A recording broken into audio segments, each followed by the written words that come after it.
Popularity charts లో కింద నుంచి రెండో పొజిషన్ లో ఉండే team Punjab super kings. Yes, Punjab ఎప్పుడు బీభత్సమైన హైప్ ఉన్న వండర్ఫుల్ గా పర్ఫామ్ చేసే టీం కానే కాదు కదా. ఎప్పుడో ఐపీఎల్ స్టార్ట్ అయినప్పుడు షాన్ మార్ష్, పామర్ బాచ్ లాంటి వాళ్ళు ఓపెనర్ గా ఉండేవాళ్ళు. మీకు గుర్తుండే ఉంటుందేమో, గుర్తుంటే కనుక కామెంట్ చేయండి. అలాంటి టైంలో ఐపీఎల్ లో పంజాబ్ టఫ్ కాంపిటీటర్ లాగా అనిపించేది. ఏది ఫస్ట్ 2-3-4 సీజన్స్ ఏమో.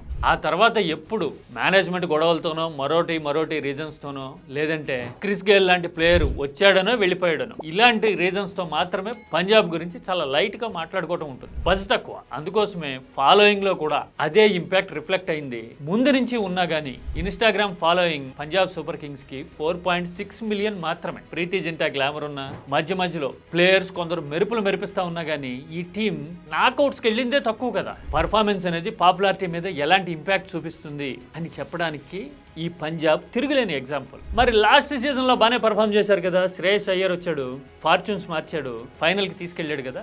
అసలు ఊహించలేదు ఇలాంటి అటాకింగ్ అప్రోచ్ అని చాలా మంది ఆశ్చర్యపోయారు పంజాబ్ని చూసి లాస్ట్ సీజన్ లో. అవునా కదా. మరి అలాంటి ఇంపాక్ట్ ని రిపీట్ చేయగలిగితే కనుక పంజాబ్ ఫార్చ్యూన్స్ స్లోగా మారొచ్చేమో. కానీ చాలాసార్లు పంజాబ్ లాంటి టీమ్స్ 1-2 సీజన్లు చూసి కెప్టెన్స్ని మార్చేయడము, ప్లేయర్స్ని వదిలేసుకోవడం లాంటివి చేస్తూ ఉంటాయి. దానివల్లే బహుశా పంజాబ్ ఇలా లాస్ట్ నుంచి 1-3 పొజిషన్స్లో ఉండిపోతూ ఉంది. ఐపీఎల్ పాయింట్స్ చార్ట్లోనే కాదు, ఫాలోయింగ్ విషయంలో కూడా.